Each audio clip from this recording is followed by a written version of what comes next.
infant, Dr. Gabor Mate learned early what fear and loss feel like. Now, as a world-renowned physician and best-selling author, he spent his life uncovering a painful truth. The struggles we face, addiction, illness, anxiety, aren't just random misfortunes. They're rooted in the hidden pain we've carried for years. Mate's work isn't just about understanding trauma, it's about healing it. You can't change what happened to you, but you can change the story you tell yourself about it, and that changes everything.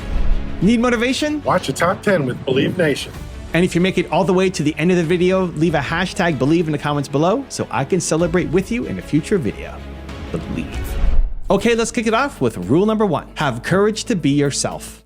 If I am always being a nice guy so that you will like me, but inside I'm feeling all these emotions that I'm not sharing with you, that's pretty lonely. Even though you might like me because I'm showing you this nice side of myself. Right, that's not really me. That's not me. There was a study done in Australia, Wow. or at least I used to work in palliative care as a doctor looking after dying people. In Australia, there was a palliative care nurse who wrote a book called The Top 5 Regrets of Dying People. These were people that were dying before their time, like I used to look after, of cancer or chronic neurological illness. You know what the top regret of dying people was? That they didn't have the courage to be themselves. And the third top regret was that they didn't have the courage to express their emotions. They pretended to be happy when they were not, and so on. So the question for the rest of us is, do we want to wait till some terminal illness wakes us up?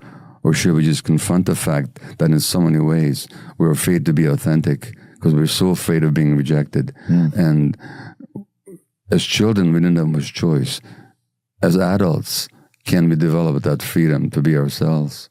Rule number 2 is focus on the present. I think sometimes people get so stuck in healing their past, and that becomes like the main focus of their life, that they don't focus on the future at all, which is what they really need to work on to better themselves. Actually, no. It's not a question of working on the future or the past. It's working on the present. Because here's the deal. Trauma is not what happened to us. Trauma is what happened inside us as a result of what happened to us. So, for reasons I explain in the book, I got the message in the first year of my life that I wasn't wanted. Okay? The trauma is not the war and the genocide amidst which I spent my first year. That wasn't the trauma. Those were the traumatic events. The trauma was the wound, which is in my belief that I wasn't wanted and I'm not worthy. That's the trauma. But that's the good news. Because if the trauma was what happened to me, that was 78 years ago. It's over and done with. I can't change the past. I'll never not have been born as a Jewish infant under Nazi occupation. That'll never not have happened. Whatever happened to you, that'll never not have happened. But if the trauma is my belief that I'm not worthy, I can heal that in the present. And healing the present. So it's not a question of changing the past. It's a question of changing your relationship to the past in the present moment. So I could be embittered, and believe me, I have been, about the death of my grandparents in Auschwitz. I could be embittered about my infancy, and believe me, I have been. Or I could be damn grateful that I survived and have been able to pursue work and relationships that have been so meaningful to me. But it all depends on which angle I'm looking at it from. As long as I'm looking at it from a traumatic angle, I'm just embittered and despondent. I can't change the past, but I can change the present. Now, needless to say, I'm not giving you a formula. I'm just telling you my personal story.